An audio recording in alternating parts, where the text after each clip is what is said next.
negara Indonesia Timur, NIT gitu kan, termasuk waktu itu masih dikuasai, Papua masih dikuasai oleh Belanda, gitu ya. Terus ada Kalimantan, ada Republik Indonesianya masuk ke Sumatera dan Jogja waktu itu, Jawa Tengah ya, Jawa Timur serta sedikit Jawa Barat, dan jadi pokoknya dipecah-pecah sedemikian rupa supaya lebih gampang untuk mengambilnya kembali gitu ya. Nah, yang paling menarik adalah pergantian Perdana Menteri. Kalau zaman dulu itu parlementer. Jadi dipimpin oleh Perdana Menteri, presiden kekuasaan tertinggi, tapi yang menjalankan roda pemerintahan adalah Perdana Menteri. Yang memimpin menteri-menteri gitu ya. 7 kali. Hebat ya, reshuffle-nya 7 kali.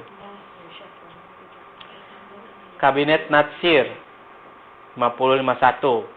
Selanjutnya ada namanya Kabinet Sukiman Suwirjo 51-52 ya.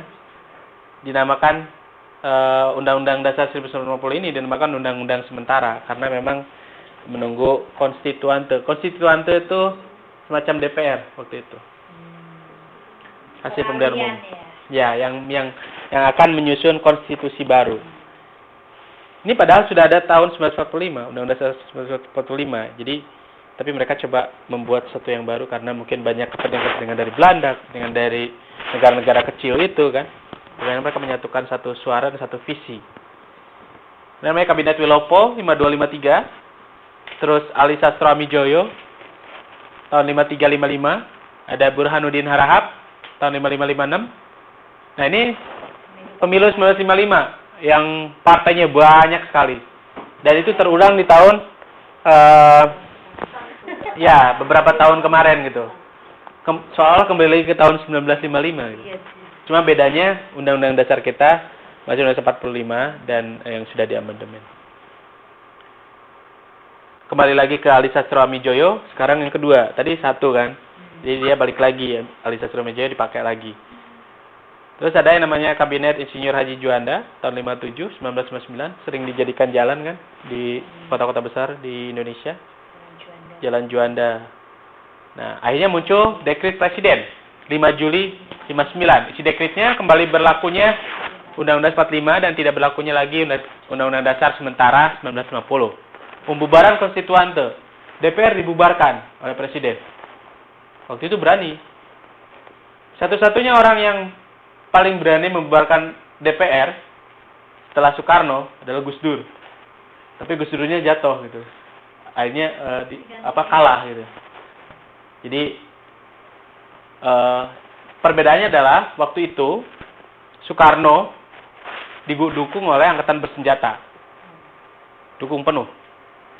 Gus Dur agak sedikit berjauhan mungkin, jadi kurang dekat dengan poros kekuasaan di angkatan bersenjata, sehingga pada saat dia mengatakan membubarkan DPR, nah, DPR-nya justru yang akhirnya menjatuhkan Gus Dur gitu.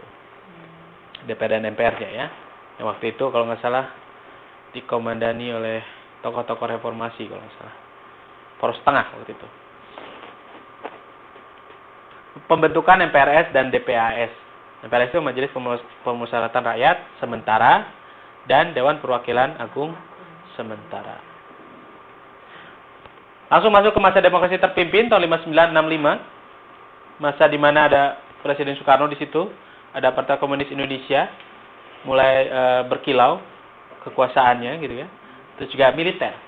Militer dan PKI waktu itu sedang bergolak. Maksudnya saling merebut pengaruh, betul, antara kekuasaan.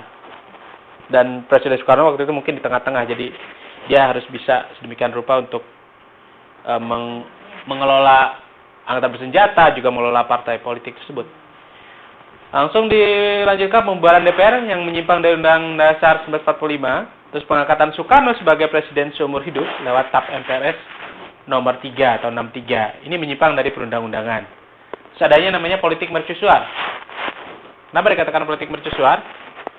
Politik mercusuar itu mencoba untuk memperlihatkan bentuk-bentuk kekuasaan atau bentuk-bentuk keberhasilan, padahal memang tidak menyentuh, katakanlah hanya kalau dalam bahasa sekarang katakanlah hanya kalau dalam bahasa sekarang itu bahasa marketing ya, dia hanya promosi saja untuk perbaikan image gitu kan, image-nya supaya bagus. Betul. Jadi misalkan bagus di permukaan, ternyata di dalam propos gitu. Dan sistem ekonomi Indonesia waktu itu mengalami inflasi yang cukup luar biasa besarnya waktu itu ya. Masa demokrasi Pancasila akhirnya muncul dengan digagalkannya G30 SPKI, yang mungkin kita juga harus mengkritisi juga sebenarnya apa yang sedang terjadi kan. Kita juga mungkin di lain bab kita coba bahas kembali. Ingin kembali pada demokrasi Pancasila, demokrasi berdasarkan musyawarah untuk mencapai mufakat. Nah, pelaksanaannya berbeda. Gitu ya. Misalnya peranan militer. Nah, kalau misalkan militer ini tahun 65 ya. Tahun 65 militer termasuk Soeharto. Waktu itu sangat besar peranannya, terutama angkatan darat ya. Karena angkatan udara disinyalir menjadi basis pendukung terkuat dari Soekarno. Dan kebebasan pers mengajukan pendapat sering ditekan. Kenapa? Mungkin karena pers disinyalir memberitakan hal-hal yang menjadi news waktu itu, yang mungkin juga sedikit sensitif ya waktu itu. Lembaga peradilan sering diintervensi oleh presiden. Kalau dulu kan ini kurang bagus. Kalau sekarang nih orang malah minta, ayo dong Pak Presiden ngomong, ini masalah hukum ada, ayo diintervensi. Ya nggak bisa, karena memang itu udah dalam jalur koridor hukum gitu, atau yudikatif. Cuma mungkin karena ini akibat dari ketidakpercayaan masyarakat ya kan, sehingga minta diintervensi. Tapi ini nggak bagus juga kalau untuk sistem hukum Indonesia. Jadi harusnya lembaga peradilan itu harus independen. Penyedaraan partai politik menjadi 3 setelah pemilihan umum tahun 71.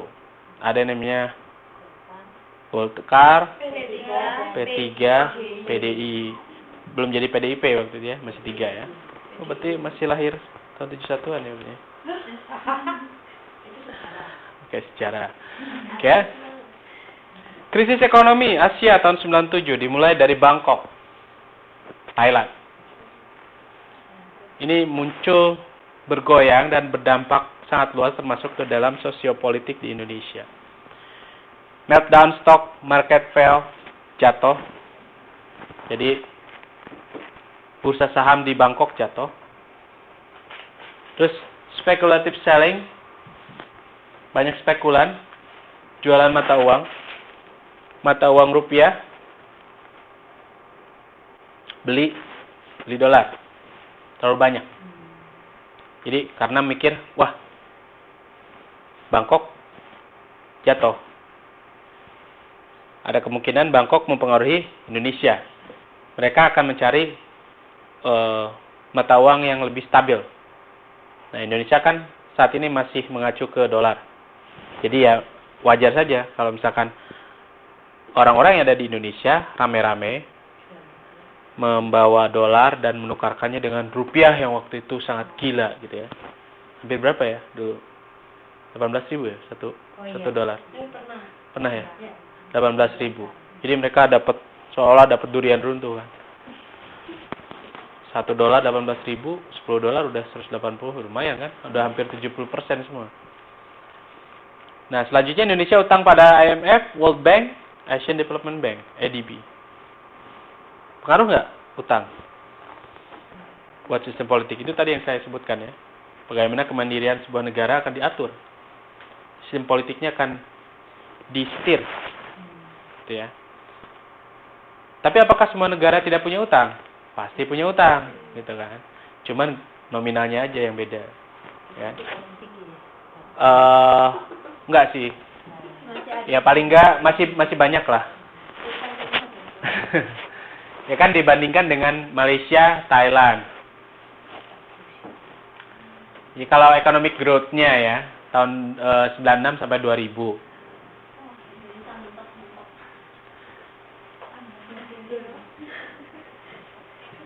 Jadi kalau yang 98 Indonesia hampir jungkir balik ya.